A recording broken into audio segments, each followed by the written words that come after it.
Well, hey, Sauce. Hey, Jules. Are you ready for another episode? Oh, girl, you know I am.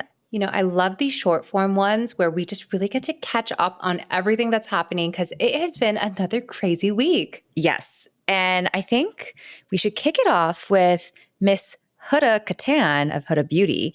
Welcome to GlowJob, the beauty podcast that's more than skin deep. We're the only podcast to make you hotter and smarter.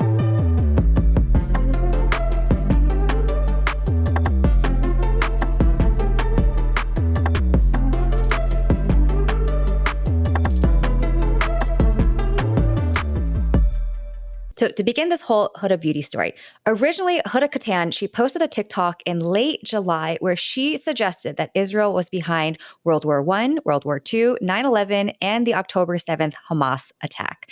That video was really quickly taken down by TikTok because it violated community guidelines on misinformation and harmful content. Huda insisted that she took it down herself. There was backlash from Jewish advocacy groups, including the Anti-Defamation League and Stop Anti-Semitism. And Stop Anti-Semitism actually sent a letter to Sephora urging them to, quote, quickly drop Huda Beauty and saying that carrying a brand whose founder spreads hate is contradictory to Sephora's stated values. And it's really interesting to kind of think about what is going to happen and what things might look like if, Huda Beauty, and it's not just going to be Huda Beauty, it's going to be e.l.f. fragrances too, because that's owned by Huda's sister and kind of the entire group of Huda Beauty and all the other brands. They all sit under Huda. Sephora is owned by LVMH. And if you're not super familiar, like LVMH is like the Illuminati of luxury consumer goods, whether it's like beauty, fragrances, fashion, fancy types of liquor, like LVMH owns it. And it'll just be interesting to see because they don't really take a stake or a stand when it comes to issues like this. And there's always going to be consumer outcry from both sides. But when you kind of set a precedent of what you're going to do when somebody says something like this, and when there are these groups signing petitions, and how big was this petition? So there was a change.org petition. I think a few thousand people actually signed this. And we're urging Sephora to drop Huda. Okay. That's not a small number of people, and it's just getting so much press. Definitely. And I think in this environment where, people are buying brands not just for the product, right? They're buying it for the community and often for the ideals that the founder themselves tout. So like with Huda, she is a Arab woman. She lives in Dubai. Her family is in Dubai. She has been very vocally pro-Palestine from the jump. And I think a lot of her followers and her consumers actually are drawn to her because of that. And when you look at her comment section, people are saying like, I am now a Huda Beauty fan. I am now buying your products because of your political views. But, this whole thing of founder-led brands, like it's nothing new, like Gen Z, they live for a founder-led brand. I think the best example is always going to be Selena Gomez and Rare Beauty and the stance that she's taken for mental health and mental health advocacy and the community that she's built. Like, obviously it is not as like charged as this one is, right? Like there's really no downside to supporting mental health. But, I think that can Huda Beauty survive without Sephora? Like they're one of their top performers, both Huda and e.l.f. Can Sephora survive without them? Back in July when Huda originally posted this TikTok, she actually donated over $200,000 from the sale of a lip oil that she did. And they donated it to Doctors Without Borders in Gaza. So it's like she has a precedent of supporting Palestinian causes. And that pissed so many people off, like the backlash of that. Because everybody, who was on like the pro-Israel side, right? They were just saying like, that is not where I want my money to go. So whenever I'm on TikTok and people are talking about Israel, Palestine, I've noticed no one ever says the word Palestine. They always say watermelon state. It's really funny. And it's kind of like when we were talking about like Huda from Love Island being like a midnight ballerina. Oh, yeah. Yeah. But like Palestine is a word. Unfortunately, it'll get flagged and your content will be taken down. So the watermelon, and like not just the word watermelon, but also the watermelon emoji has become kind of like the de facto word for Palestine now. And it's because the colors of the watermelon, like kind of like the red and the green with the black seeds and like that little sliver of like the white rind are all the same colors of the Palestinian flag. So wild. I mean, TikTok gets really creative with these like little like workarounds, right? Yeah. Did you know that YT, what YT stands for? YouTube? That's what I thought, but it's actually, it's, Oh, white people. yes. I never knew that like white, like why is that a thing? But no, I've seen that. I've seen it. They'll say like, oh, that YT guy, that YT lady, it's white. I saw a TikTok. It was something about like, it said things that YT people do in the summer. And it was basically like boating and just like a lot of Playing bocce ball. Yeah. And at first I was like, what is this? What are YouTubers doing in the summer? Like, what is happening? Oh my God. And then I was like, oh, it clicked. Sis got it. Okay. There's a lot of them. Like there needs to be like a Merriam-Webster for kind of like all of these current things going on. Because like I learn something new every day and it's just like, it's a lot to keep up with. But I get it because TikTok, they take everything down. They really do. Like our TikTok, like our GlowJob TikTok. RIP GlowJob at GlowJob Podcast. And GlowJob Pod both got banned. I'm still mad about that. I'm never going to get over that. So today at the time of our recording, August 12th, Sephora announced that they are conducting an internal review on this Huda Beauty situation. I'm pretty sure no matter what decision they make, whether they choose to keep Huda or they choose to kick her out of Sephora stores, that is going to be a complicated decision. And there's going to be a lot of fallout either way. Yeah, because it's going to impact every single other brand with a passionate founder and opinionated founder, right? Are they just going to start opening these types of reviews anytime there is, a controversy? No matter what Sephora decides, I think, like you said, Jules, it sets a precedent moving forward. And it makes me wonder, does that mean like we're going to have more polarizing beauty brands or less? Right? Because I could see that pendulum swinging either way. When I think about all the stuff we want to talk about today, I feel like it's only going to swing to more polarizing. Because I think about, brands really just nowadays, they feel like they really have to stand out. They have to push and push and push the boundaries just to get attention from the public, to get more eyes on, the products that they're selling and what they're trying to represent. Which leads us to our next topic, the rise of rage baiting, especially in the marketing of brands. And there was a hot one that came out today. There have been so many rage bait contents. I think, a couple weeks ago, it was all about the Sydney Sweeney and the American Eagle ad. And then there was a whole like OnlyFans girls with Urban Decay and a couple other lines. But the one that dropped today, it was by e.l.f. And this one actually really surprised me because they basically just created an ad with Matt Rife and drag queen Heidi in Closet. I love that name. One, that's the most iconic name. Two, so it was, for those of you who haven't actually seen the ad, basically it's like a satirical personal injury law firm ad where Matt Rife and Heidi in Closet play attorneys who are like basically selling their services. And there was one line that he said that I like literally wrote down because I was like, this is such a Matt Rife thing. He says, I know a thing or two about red flags and pricey makeup. You deserve better than that. Like he is red flag master. He knew exactly what he was saying when he dropped that line. But, I think it's so funny when I think about the time he was canceled. Like, does e.l.f. hiring him mean that he came back? Because people are canceling him because he was making like really messed up jokes. Again, he is a comedian, but like jokes about like women, domestic violence, and, the comment section of that ad, on YouTube and TikTok and literally everywhere, like the girls were not having it. And I feel like that insight right there gets us into this discussion that I want to have about how all these rage bait campaigns are kind of connected, right? Like, I think with Matt Rife and e.l.f., this was rage bait that seemingly flopped because I can see how the e.l.f. executives might have thought this could have been good. Matt Rife was known to have a predominantly female audience base. He did really well with young women, and then part of his whole backlash was when he started doing those domestic violence jokes. And then the women in the audience were like, well, what the fuck are you talking about? Like, do you see who's sitting in these audience rows, right? The content there did not land with the e.l.f. consumer because the e.l.f. consumer is still pissed off at Matt Rife for saying shitty things. You look at Sydney Sweeney. She did the ad with American Eagle, her talking about the double entendre, talking about her genetics and the jeans that she was wearing. The whole advertisement was very much performed in the male gaze when it's a brand that is predominantly bought by women. So again, another flop there.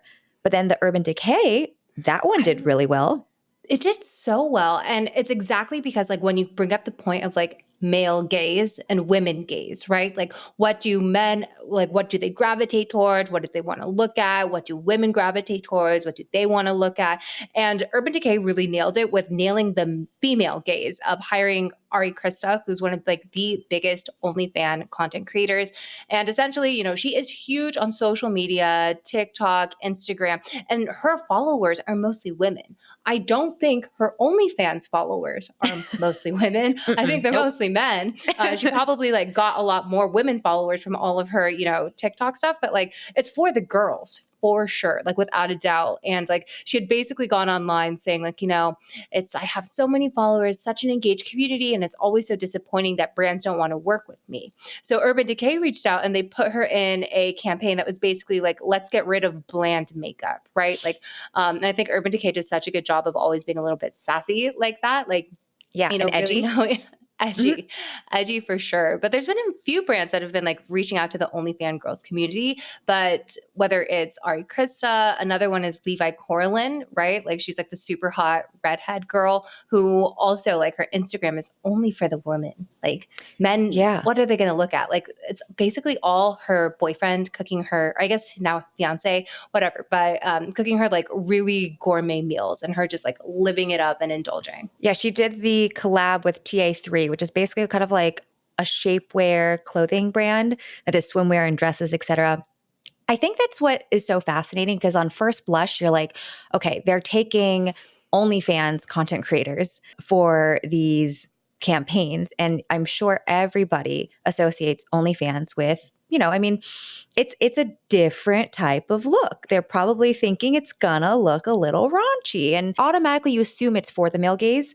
But the way that they did both of these campaigns, and I think actually, you know, kudos to both of those women, because like you said, Julia, their social content, if you just scroll on their page, you wouldn't necessarily know that they were OnlyFans creators. Oh, for sure. I mean, Ari Kytysa, actually, she does talk about it, but she'll talk about how sex work is not glamorous. And Mhm. even though she's clearing like, you know, 6 figures, 7 figures a month, that she would never recommend it to anybody. So it's still like, you know, she talks about being a sex worker, but she doesn't, you know, glamorize it.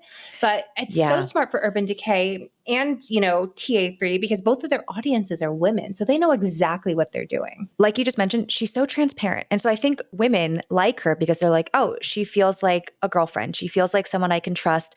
She's keeping it real. She's being honest versus like the Sydney Sweeney thing felt like this was just soft porn for, I don't know which era. This is 2025. We're not in 2005. And the Matt Rife thing, you know, hot take. I actually thought it was funny. I get that he's problematic, but I did think that the spot, it was like a 30-second spot or 60-second spot, was cute and entertaining. I mean, he wasn't really making any jokes, right? Like he was No. really just there as himself. But, you know, it definitely was entertaining, but I just didn't love it. Like I would never, like if I had to pick, Really? you know, if I had to pick like a straight male person to try and sell me like beauty products or skincare, like I think Rhode did a better job when they hired that, what's his name? Harris Dickinson, the guy from Baby Girl. Yeah, people Like- love him. I really don't like him. So it See, did I not like work that, for me. But that one worked for me. Okay, fair. But Okay. Heidi in Closet is my new favorite drag name. So we'll clearly follow her. That one was good. And, you know, I never really got into RuPaul's Drag Race, but apparently, like, she was a huge, like, scandalous contestant. I think she, like, dropped out mid-competition or something like that. Ooh. But, you know, she definitely also was a little bit controversial, is what I get from just, like, reading bits and pieces from her online. Makes sense why they would pair the two together now. Yeah. I wish they gave her more talking time, though. I wanted to, like, get to know her personality more because she was also the only one wearing makeup for a makeup campaign. That's so true. So true. Well, we don't know. We don't know how much concealer Matt Rife had to put under those giant bags from crying about losing his entire audience. So we have no idea. Oh, but oh my gosh. Like, have you ever looked at like the before and after pictures of Matt Rife? Because so many people have been talking about like all of the cosmetic procedures that he's done. Have you seen this? I've heard about this. I actually haven't seen receipts though. So it's a little bit of everything. It's kind of like the Ken doll, like Kenification of the face, where it just becomes like a little more angular and the jawline, you know, but even like his lips are bigger, like his smile is improved.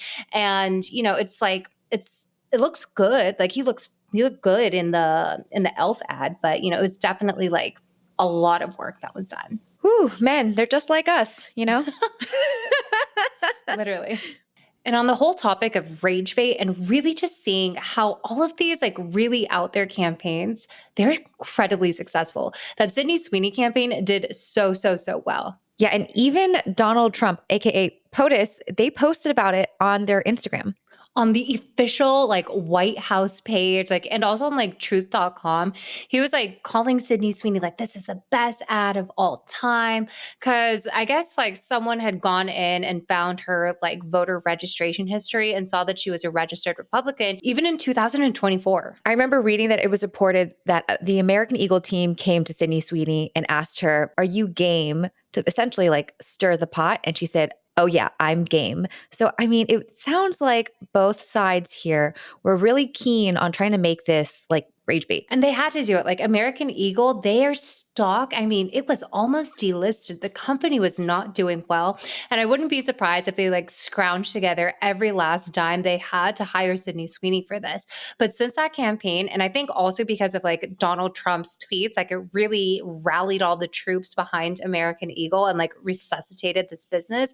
Cause like a lot of their SKUs, especially like their men's jeans, sold out after this. So clearly it worked. It worked. And I mean, after that whole Squatch stunt, when she was like selling her soap with bath water, like, you know, she'll do anything. And lastly, to kind of round out this week of absolutely insane beauty news is all of the drama that's been going on with Kaima Cosmetics. To be completely honest, I had no idea what this brand was until our commenter, SP, last week.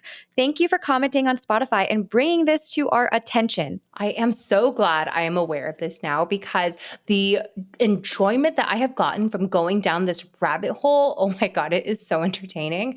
But basically, the founder of Kaima Cosmetics is having the most epic of meltdowns with one of her followers. And I'm assuming one of her, you know, customers. I think her name is Ella Kinkley. Yes.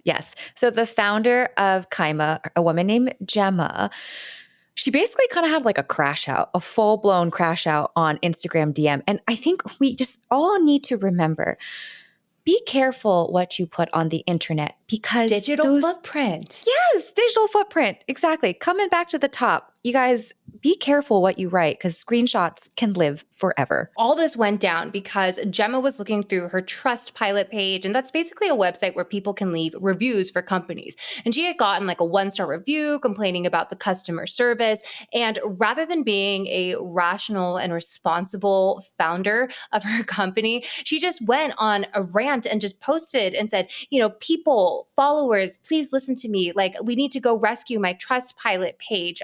Please go leave a positive review so we can remedy the score that, you know, because my score has been dipping.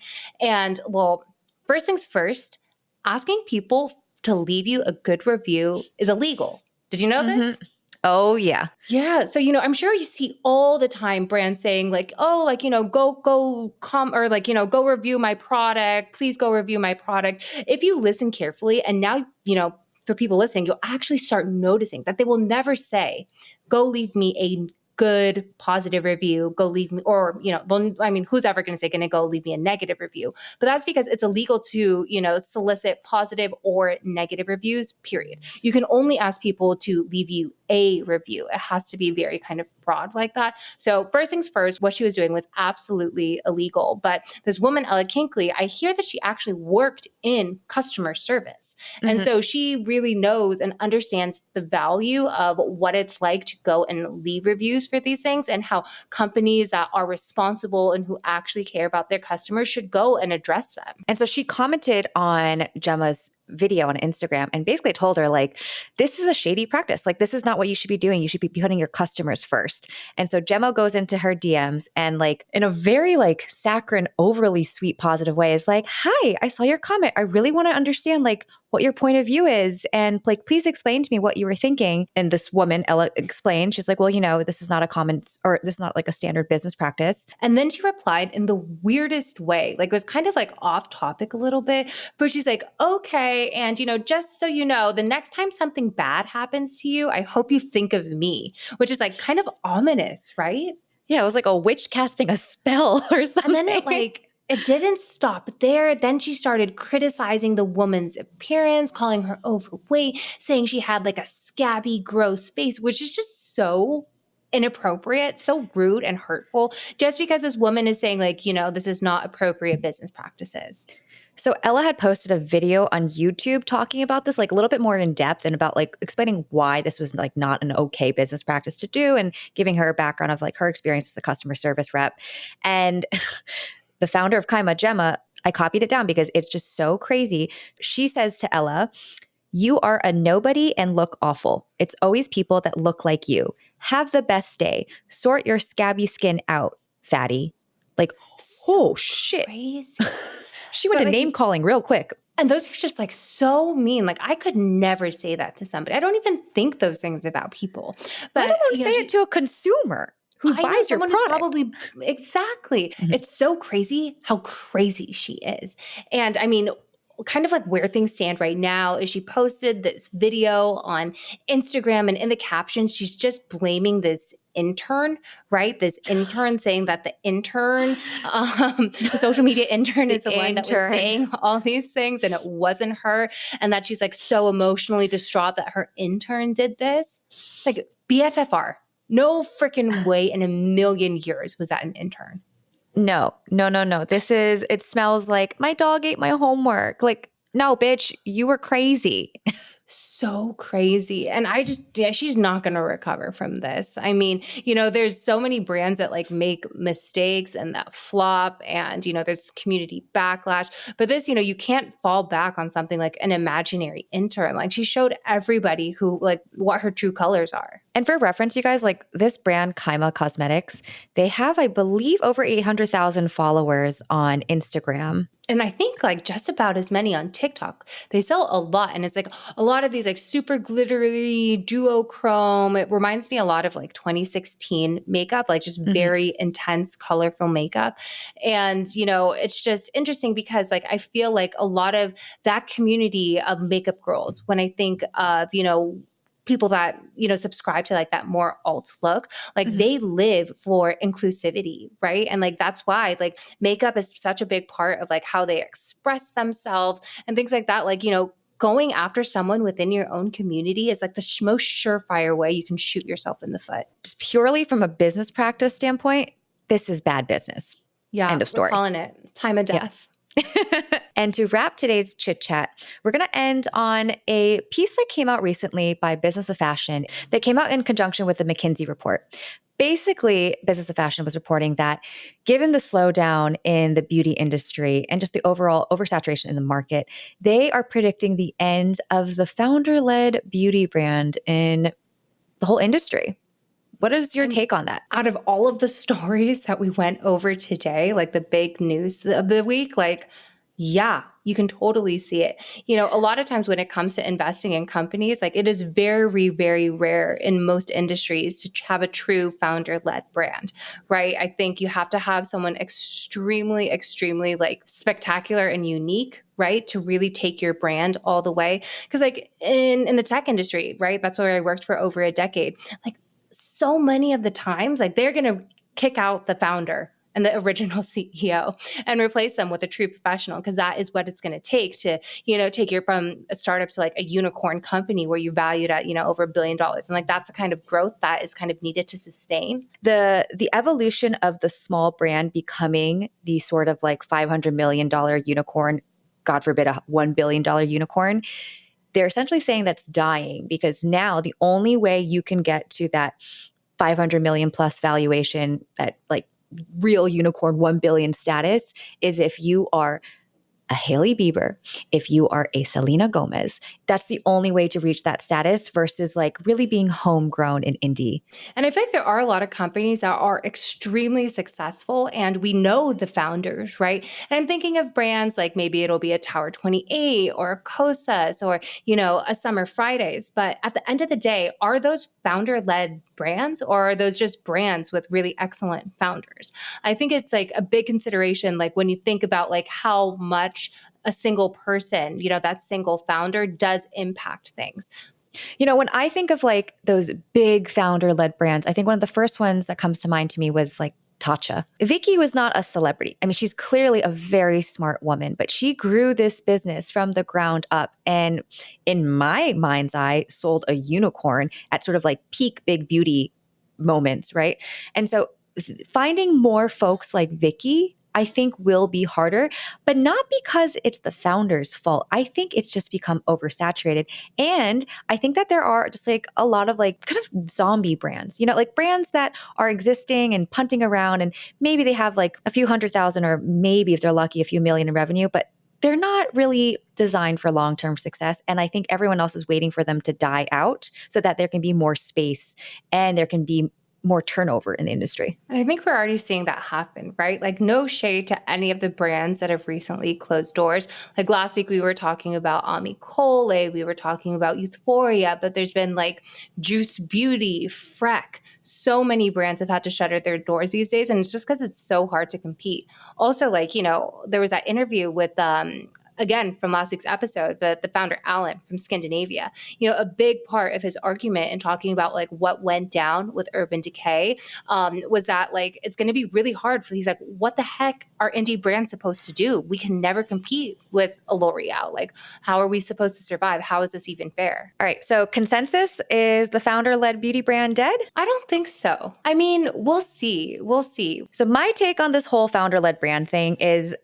there is definitely a case to be made because like if you look at all the big transactions that have happened in beauty in the last year, every acquisition and sale has been basically a celebrity-backed brand. Like if you are not known, it's really hard to scale and become a global brand that other companies want to acquire. But I feel skeptical of this quote unquote like founder-led brands thing being dead and completely gone. Like there are still really creative people out there who have amazing ideas. And if they have the right capital, they have the right investors, they have the right team strategy, I think there is still a way to do this.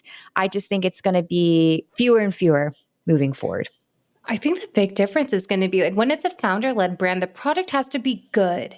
Right. I feel like when it's a celebrity brand, the product doesn't have to be that good. I think that we are seeing some smaller brands that are doing a really good job. Like I think Do with Charlotte Palomino, like I think she's doing an excellent job.